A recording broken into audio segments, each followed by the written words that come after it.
நம்ம யூனிவர்ஸில் நடந்துக்கிட்டு இருக்கிற விஷயங்களை கேட்டால் நம்மளோட மைண்ட் ஆச்சரியத்தில் போய் மூழ்கிடும். அப்படி நடக்கிற 5 மைண்ட் ப்ளோவிங் ஸ்பேஸ் ஃபேக்ட்ஸை பற்றி தான் நாம் இன்றைக்கி பேச போகிறோம். வாங்க வீடியோக்குள்ளே போகலாம். முதலாவது பார்க்க போகிறது ரைன் ஆஃப் டைமண்ட்ஸ். நீங்கள் கதை கேட்குறதா நினைக்கலாம், ஆனால் இது ரியல். சனி மற்றும் ஜூபிட்டர் அட்மாஸ்பியரில் லிட்டர்லி டைமண்ட் ரைன் வருதாம். இது ஏன்னா அங்கே இருக்கிற சூப்பர் ஹை ப்ரெஷரோட மெத்தேன் மிக்ஸ் ஆகுறதால டைமண்ட் கிறிஸ்டல்ஸ் ஃபார்ம் ஆகுதாம். அடுத்ததாக நியூட்ரான் ஸ்டார் வெயிட். நியூட்ரான் ஸ்டார்னா டெட் ஸ்டார்னு சொல்லப்படுது. ஆனால் இதில் 1 டீஸ்பூன் ஆஃப் நியூட்ரான் ஸ்டார் மெட்டீரியலை வச்சா கிட்டத்தட்ட 6 பில்லியன் டன்ஸ் வெயிட்டுக்கு வருமாம். இது இந்தியாவில் இருக்கிற ஹிமாலயாஸ்க்கு மேலேயும் இருக்குமாம்.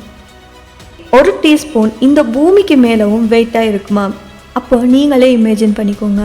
அடுத்ததாக ஸ்பேஸ் இஸ் சைலண்ட். நம்ம எர்த்தில் சவுண்ட் எல்லா இடத்துலையும் இருக்குது, ஆனால் ஸ்பேஸில் டோட்டல் சைலன்ஸ். ஏன்னா சவுண்ட் ட்ராவல் பண்ணணுன்னா ஏர் பார்ட்டிகல்ஸ் தேவை. ஸ்பேஸ் வெக்யூமில் அது இல்லை. ஸோ ஸ்பேஸில் போய் நீங்கள் ஸ்க்ரீன் பண்ணிங்கன்னா கூட யாருக்குமே கேட்காது. Next, floating water.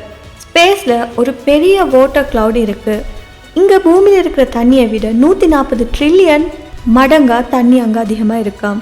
இது பிளாக் ஹோலுக்கு கீழே இருக்கிற ஒரு கேஸ் க்ளவுடில் தான் கண்டுபிடிச்சிருக்காங்க. ஸோ டெக்னிக்கலி ஸ்பேஸில் ஃப்ளோட்டிங் வாட்டர் பாடிஸும் இருக்குது. அண்ட் லாஸ்ட்டாக இன்ஃபினிட்டி ஸ்டார்ஸ்.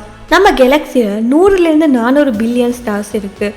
ஆனால் டோட்டல் விசிபிள் யூனிவர்ஸில் 200 பில்லியன் கேலக்ஸிஸ் தான் இருக்குது. So literally trillions and trillions of stars இருக்குது.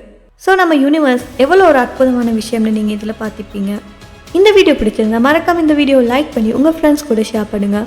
அது மட்டும் இல்லாமல் மாஸ் தமிழ் வியூவர் சப்ஸ்கிரைப் பண்ணி பக்கத்தில் இருக்க பெல் ஐக்கானையும் கிளிக் பண்ணிக்கோங்க. இன்னும் ஒரு இன்ட்ரெஸ்டிங்கான வீடியோவில் அடுத்து நான் உங்களை சந்திக்கிறேன். Until then, stay curious, stay safe.